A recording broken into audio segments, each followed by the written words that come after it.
Hello, my name is Hannah Lim, and this is my missions reflection.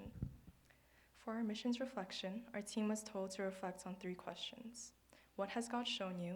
What has God spoken to you? And what is your resolve going forward? To answer the first question, my answer is joy. What God revealed to me throughout this trip was the joy of Christ in the hearts of his people.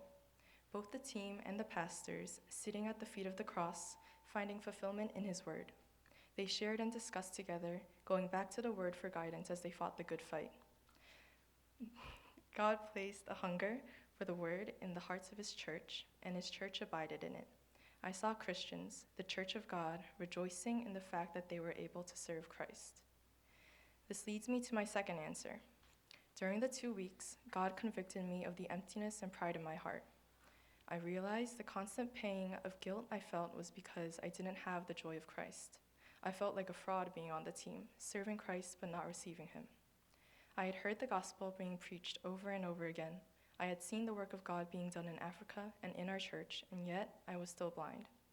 I knew Christ, but I didn't believe in him, nor did I desire him. And instead of humbling myself and crying out to God, I demanded him to change my heart. The frustration of not having my so-called prayers answered led me to doubt God and his power. I questioned if whatever he had shown me on the December trip was even real. I couldn't trust that the train of Christ was there, and I feared that even if it was, it wouldn't make it to its destination. This doubt hardened my heart, causing me to lose sight of the missions trip and to focus on the facade I had built up. I got caught up in the works, ignoring the miracle being done right in front of me. So when we were asked, "What did you see on this trip?" I found it hard to answer, as I felt that I had seen nothing. But God revealed to me that he knows all, and he showed me that behind my mask, I placed my faith in myself. I knew of the gospel, but the doubt that God wasn't there and the fear of not being in control prevented me from believing. He revealed that deep down, I didn't want to give him control, and I didn't trust in his power. So what is my resolve? You cannot give what you do not have. Our team was told this before we left for Uganda. It stung my heart since I knew it was true.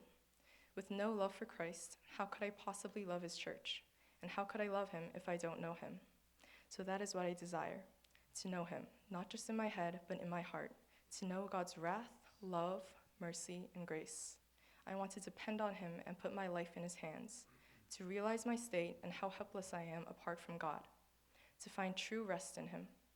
I want the gospel reality to become my reality. Though I do have fear in my heart, I know God desires to save his people. Everyone who calls on the name of the Lord will be saved, Romans 10:13. I don't want to continue to reject him anymore, but to fully submit and surrender all. The definition for know is 1, to be aware of through observation, inquiry, or information, and 2, have developed a relationship with someone through meeting and spending time with them. In this sense, my resolve is to seek the Lord through meditating in his word and prayer. With the oncoming Matthew studies as a stepping stone, I pray that God would reveal himself to me. If you abide in my word, you are truly my disciples, and you will know the truth, and the truth will set you free. John 8:31. This is my prayer, that God would soften my heart and place the assurance of Christ in me, freeing me from this empty life of sin. Thank you.